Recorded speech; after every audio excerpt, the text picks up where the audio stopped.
أعوذ بالله من الشيطان الرجيم بسم الله الرحمن الرحيم زیم ستاسو میزبان مفتی محمد جنید او یو پیر بیا ستاسو په خدمت کې حاضر یم او تاسو ته د مفتی جے ایس اکیډمي د اړخه خوش آمدید وایم.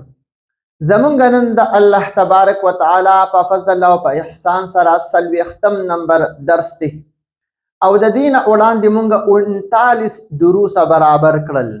زما د الله نه دا امید دی چې تاسو به دا اوریدلی هم وي او تاسو به په دې باندې پوهه شوي هم وي. زه د خپلو سټوډنټانو ته یو پیر بیا دا ریکویسټ کوم چې تاسو زمونږ د دروسه د 1 نه شروع واچوئ او یو درس په نمبر باندې اورئ او هر یو درس د اول نه تر د اخیره پورې اورئ. ان شاء الله هغه سټوډنټان چې هغوی د سره اولاني ویلي هغوی دپاره هم دا مفید دي او هغه سټوډنټان چې هغوی یو پیره اولا ویلي ده هغوی دپاره هم مفید هم دي او پوخوالی به هم ورسره راشي. نو راځئ چې بغیر د تاخیر نه مونږ په دې خپل 40 نمبر درس کې شروع وکړو. نن مونږ سره چې کوم عنوان دی نو دا د فعل امر مکمل وضاحت دی. نن به مونږ د فعل امر مکمل وضاحت کوو. د دې فعل امر به داسې وضاحت کوو چې ان شاء الله تاسو دا وضاحت زده کړئ نو تاسو به په فعل امر کې بالکل خطا کیږئ نه، خو په شرط د دې چې تاسو زمونږ دا ویډیوز تر د اول نه تر د سټارټ نه تر د انډه پورې واورئ او په دې زده کړئ او ځان به پوهه کړئ. ان شاء الله چې تاسو د دې فعل امر دا وضاحت زمونږ نه واورئ تاسو ته پکې بالکل هیڅ مشکلات ني. نو راځئ چې بس شروع پې واچو بلا تاخیر. لومبنۍ دا خبره ځان سره تاسو یاد ساتئ چې اولا د امر 3 قسمونه دي. اولا د امر 3 قسمونه دي. یو هغه امر چې د نون تاکید نه خالی وي، یو هغه امر چې هغې سره نون تاکید ثقیله وي، یو هغه امر چې هغې سره نون تاکید خفیفه وي. د امر 3 قسمونه دي. 3 قسمونه. نمبر 1 هغه امر چې د نون تاکید نه خالی وي، لکه تاسو د دې گردان ویلی دي انصرن، انصر، انصرا، انصرو، انصری، انصرا، انصرنا. نو ګوره نون تاکید به سره نشته. دویم قسم هغه امر چې هغې سره نون تاکید ثقیله راغلی وي، لکه تاسو د دې گردان هم یاد کړی دي انصرن، انصران، انصرن، انصرن، انصران، انصرنان. دریم هغه امر چې هغې سره نون تاکید خفیفه وي او د دې گردان تاسو هم یاد کړی دي انصر، انصرا، انصرن، انصرن، انصرن. نو خلاصت نه دا راووته چې اولا د امر 3 قسمونه دي. یو هغه امر چې د نون تاکید نه خالی وي. نمبر 2 هغه امر چې د هغې په اخر کې نون تاکید ثقیله وي. نمبر 3 هغه امر چې هغې سره نون تاکید خفیفه وي. نو دا د امر اولا 3 قسمونه شو. راځئ چې دې بورډ ته وګورئ چې په دې باندې ووایو. امر کې اقسام د امر څه قسمونه؟ نو 3 قسمونه. نمبر 1 امر جو نون تاکید سے خالی ہو، اگر امر چې د نون تاکید نہ خالی وي. دویم امر جس کے ساتھ نون ثقیلہ ہو، اگر امر چې هغې سره نون تاکید ثقیله وي. نمبر 3 امر جس کے ساتھ نون خفیفہ ہو، اگر امر چې هغې سره نون تاکید خفیفه وي. نو اولا د امر دا 3 قسمونه شو. ایک شو. بیا د راځئ د یو کې وضاحت کو. بیا لومبنۍ هغه امر چې هغه د نون تاکید نه خالی وي، د دې بیا 4 قسمونه یعنی 4 گردانونه دي. هغه امر چې هغه د نون تاکید نه خالی وي د هغې 4 قسمونه او 4 گردانونه دي. هغه 4 قسمونه او 4 گردانونه کم دي؟ نمبر 1 امر حاضر معلوم، نمبر 2 امر حاضر مجهول، نمبر 3 امر غائب معلوم، نمبر 4 امر غائب مجهول. یو پیره بیا وره هغه امر چې هغه د نون تاکید نه خالی وي د هغې 4 قسمونه دي یعنی 4 گردانونه دي او هغه دا دي امر حاضر معلوم، امر حاضر مجهول، امر غائب معلوم، امر غائب مجهول. بورډ ته وګورئ دا ته مې ولې نشان مولدی ورکړی دی. د امر هغه امر چې د نون تاکید نه خالی دی دا څلور قسمونه دي. امر حاضر معلوم، امر حاضر مجهول، امر غایب معلوم، امر غایب مجهول. دویم هغه امر چې هغه سره نون تاکید ثقيله وي نو د دقه امر څلور قسمونه یعنی څلور گردانونه دي. اوس حکم کم دي دقه د دیم دي امر حاضر معلوم، امر حاضر مجهول، امر غایب معلوم، امر غایب مجهول. نو دا څلور واړه قسمونه دا د دې هغه امر دي چې هغه سره نون تاکید ثقيله وي. دریم قسم هغه امر چې هغه سره نون تاکید خفیفه وي نو د دې هم ور څلور قسمونه دي. نمبر 1 یو امر حاضر معلوم، امر حاضر مجهول، امر غایب معلوم، امر غایب مجهول. نو دا څلور وانه قسمونه او گردانونه دا د دې هغه امر دي چې د هغه په اخر سره کې نون تاکید خفیفه وي. نو د دې نه پته ولګیدا چې د امر اولا درې قسمونه دي، بیا د هر قسم څلور گردانونه دي. نو چې 4 ل 3 کې ضرب ورکړي د دې نه رالو بهره نو پته ولګیدا چې د امر ټوټل 12 گردانونه دي. ټیک شو، دا یو وضاحت زمونږ دا شو.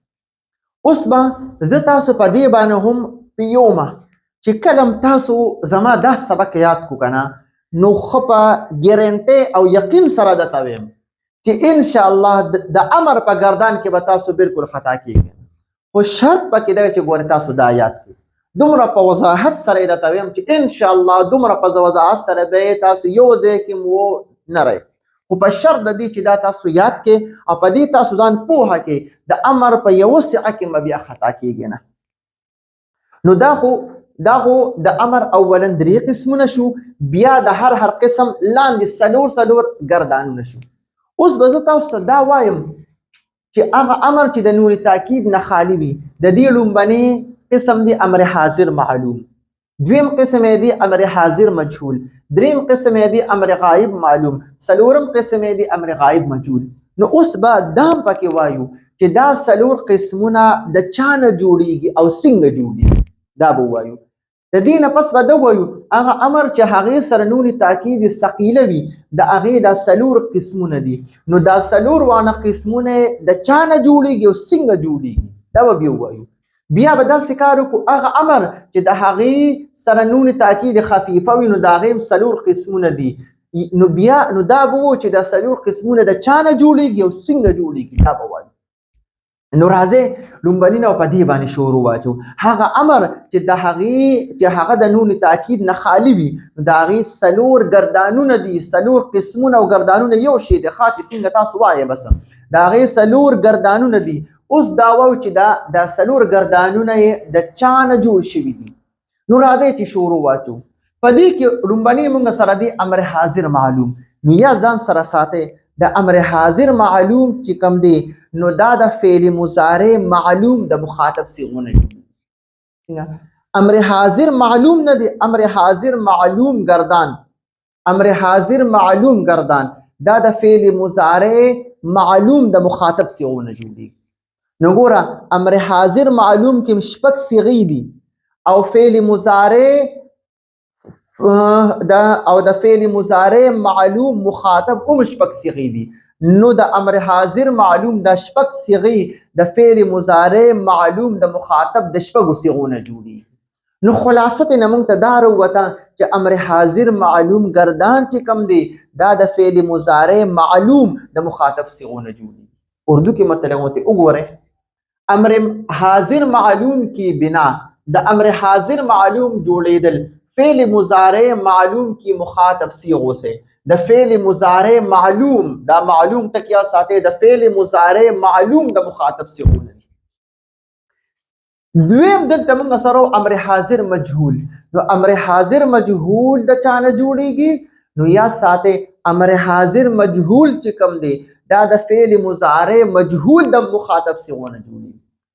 امر حاضر مجهول د فعل مضارع مجهول د مخاطب صيغونه جوړیږي. نو ګوره امر حاضر مجهول کې شپږ صيغې دي او د فعل مضارع مجهول مخاطب هم شپږ صيغې دي.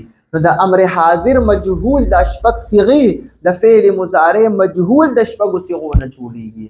نو خلاصه نه بس دا وروته دا تاسو ځان سره یاد کې چې د امر حاضر مجهول گردان د فعل مضارع مجهول د مخاطب صيغو نه جوړیږي.